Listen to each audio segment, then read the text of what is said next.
How to search smarter with Microsoft PowerPoint. If you want to search smarter with Microsoft PowerPoint, there are various ways to do so. So basically, if you have got certain selections over here which you want to have it look quite smartly, you can select that selection, right click and select this option called Smart Lookup.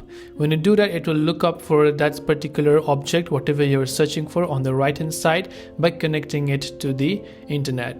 Now another way is if you have a pretty long slides and presentation, you are looking for a certain text, what you can do to search that is simply use Command F on Mac or Control F on Windows, and you'll find this Find in Document section over here.